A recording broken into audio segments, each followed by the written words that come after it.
गहरी तारीकी छाई हुई थी। बस चंद परिंदों की आवाजें आ रही थीं। आधी रात का वक्त था। स्कूल का चौकीदार कुर्सी पर बैठा सो रहा था। अचानक एक बच्चे की रोने की आवाज आई और वो उठ बैठा। इस पहर कौन सा बच्चा आ गया इधर? उसने यहाँ वहाँ नजर दौड़ाई। आवाज स्कूल के अंदर से आ रही थी। चौकीदार ने अपनी लाठी उठाई। जो भी हुआ, आज मुझसे बचेगा नहीं। वो गुस्से से अंदर भागा। कौन है? बाहर आओ। अंदर दाखिल होते ही वो चिल्लाया, लेकिन रोने की आवाज बंद हो गई। मैं खुद ढूंढ लूंगा। ऐसे ही नहीं चौकीदार बन गया मैं। वो दीवानावार उसे ढूंढने लगा। 3 मंजिलें देख चुका था, लेकिन वहां कोई न था। हो सकता है वहम हो मेरा। वो वापस जाने को मुड़ा ही था कि चौथी मंजिल से आवाज आई, थक गए अंकल? अभी तो मुझे और खेलना है। एक बच्चा शरारत से बोला, रुक इधर, मैं आया। चौकीदार आग बगोला हो गया। एक छोटा बच्चा भाग ही रहा था कि चौकीदार ने लपक कर उसे पकड़ लिया और उसका कान मरोड़ने लगा। हाँ तो अब बोल, इधर कैसे पहुंचा? तुम्हारे माँ बाप कहाँ हैं जो तुम इस वक्त यहाँ? तुम्हारी हिम्मत कैसे हुई मेरे बच्चे को हाथ लगाने की? चौकीदार को पीछे से आवाज आई, माँ। बच्चा फौरन भागा। चौकीदार के पसीने छूट गए। ये चौकीदार कहाँ गायब है सुबह सुबह? प्रिंसिपल ने यहाँ वहाँ नजर दौड़ाई। मैडम जल्दी से यहाँ आए। जिस चौकीदार की सुबह की ड्यूटी थी वो भागता आया। चौकीदार स्कूल के पीछे मुर्दा हालत में था। उसका सर फट चुका था। ये क्या? लगता है ऊपर से गिरा है। दूसरा चौकीदार बोला। करीब ही शराब की एक बोतल पड़ी थी जो चकनाचूर थी। मैडम लगता है ये शराब पीता था और कहीं उसी के नशे में फिसल गया हो या कुछ।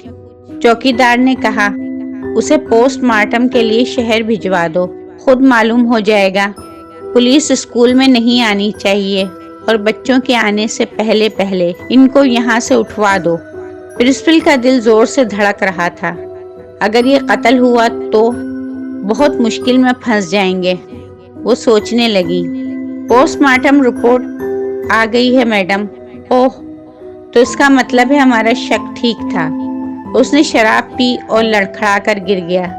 चलो अच्छा हो गया, अब बात हम पर या इदारे पर नहीं आएगी।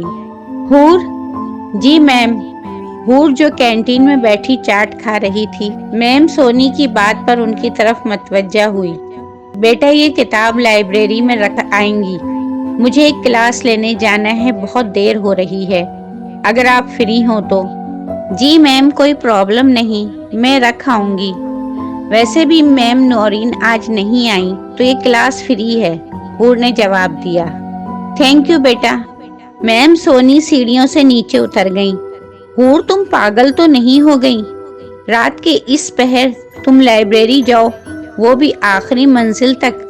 रामीन ने आखिरी चमचा मुंह में डाला। तो और मैं मना कर देती मैम को। और कौन सा कोई कॉलेज खाली है, देखो कितने स्टूडेंट हैं।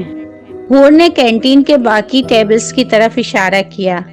हाँ, लेकिन इस वक्त आखिरी चंद मंजिलों की क्लासरूम्स खाली होंगे और लाइब्रेरी में भी 8 बजे के बाद कोई नहीं जाता, लाइब्रेरियन भी नहीं। रामीन सहमी हुई बोली, तो कौन सा वहाँ जिन भूत हैं?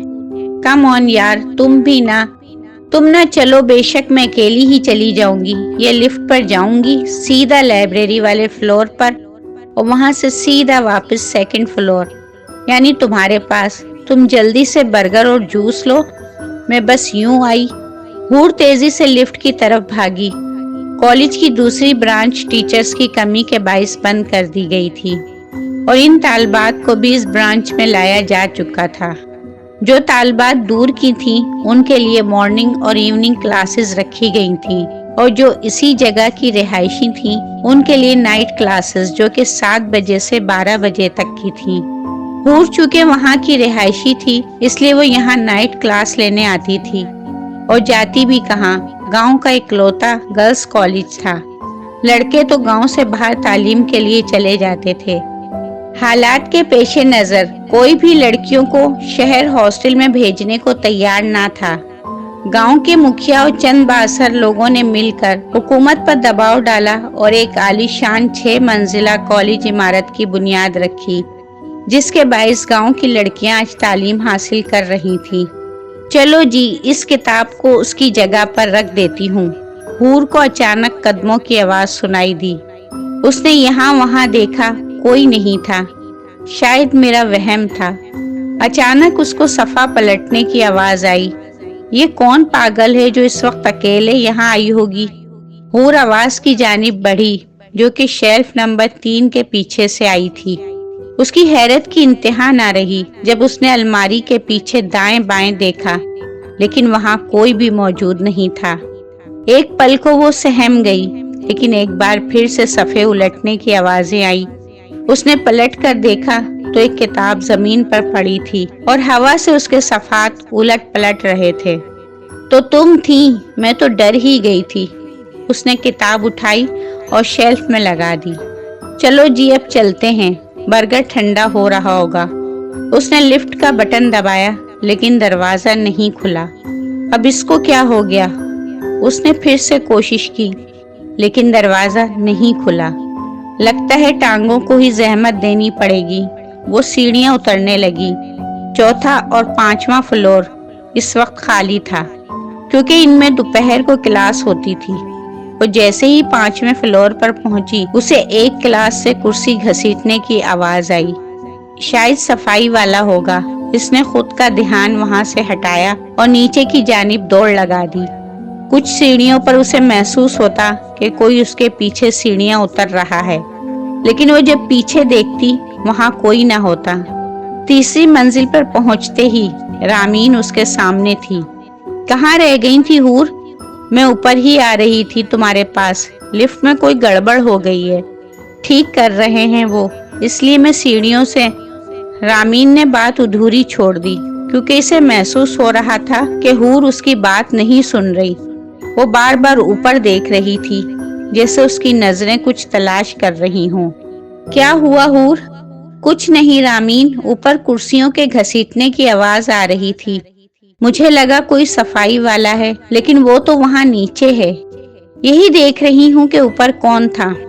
तुम्हारा वहम होगा, कहा था ना कि ना जाओ। चलो छोड़ो, आओ क्लास में चले, टाइम होने वाला है। रामीन ने उसका हाथ थामा और वो क्लास में आ गए। क्लास आपका ट्रिप जा रहा है, जो दूसरे गांव का किला है वहाँ। जिस को जाना है वो कल घर से पूछकर अपना नाम लिखवा देना और 500 रुपए भी ले आना। फिर से वो बकवास किला। हूर ने मुंह बनाया। मैं जरूर जाऊंगी इस बार, रामीन ने कहा। रामीन, वहाँ कुछ नहीं है, एक बोसीदा इमारत के सिवा। इन लोगों को और कोई जगह नहीं मिलती जाने को। हूर ने किताबें अपने बैग में डाली। और किसी जगह की इजाजत भी तो नहीं मिलती ना। तुम इकलौती बेटी हो सारे खानदान की, तुम्हें कोई मना नहीं करता, लेकिन कुछ मुझ जैसे भी हैं जिनको साथ वाले गांव में भी जाने की इजाजत नहीं मिलती। रामीन की आंख में आंसू आ गया। हर दफा इसको मना कर दिया जाता था, लेकिन इस बार मैं जाऊंगी। और सुना है किसी वजह से वो गांव खाली करवा दिया गया है। अब तो और मजा आएगा। हूर ने कोई जवाब नहीं दिया। रामीन आज बहुत खुश थी, क्योंकि उसको पहली बार किसी ट्रिप की इजाजत मिली, मगर हूर मना कर रही थी। हूर प्लीज ना यार, पहली बार मुझे किसी ट्रिप की इजाजत मिली और तुम मना कर रही हो कि नहीं जा रही। सब अपनी दोस्तों के साथ होंगे और एक मैं। प्लीज तुम भी चलो ना यार, बार बार एक ही जगह ट्रिप पर ले जाते हैं। मुझे वो किला बिल्कुल भी पसंद नहीं। हूर ने जवाब दिया। ओके, मैं भी नहीं जा रही फिर। रामीन रूहान सी हो रही थी। क्या यार, चल ठीक है, मैं तैयार हूँ, लेकिन हाँ, आइंदा मैं कभी नहीं जाऊंगी वहाँ। ये मेरा आखिरी सफर होगा वहाँ का। हूर ने उसके आंसू साफ किए। ओके थैंक्स, हम बहुत यादगार बनाएंगे इस सफर को। रामीन ने हूर को गले लगाया। इन्हें क्या मालूम था कि ये सफर वाकई यादगार बनने वाला था। उन्होंने अपना नाम लिखवा दिया। ज्यादातर लड़कियां जो पिछली बार गई थीं, वो इस बार नहीं जा रही थीं। हाँ, कुछ थीं जो हूर की तरह दोस्ती निभाने के लिए मजबूर थीं। अगली सुबह 6 बजे का वक्त मुकर्रर किया गया। دوسرا گاؤں 4 گھنٹے کی مسافت پر تھا۔ کھانا پینا ان کا اپنا تھا۔ ہاں، تھوڑا بہت راستے کے سنیکس کالج کی جانب سے ملنے تھے۔ حور بیٹا کیوں لکھوایا نام؟ پچھلی بار بھی تو وہاں ہی گئے تھے۔ میں بات کر لوں گی تمہاری ٹیچر سے، تم نہیں جا رہی؟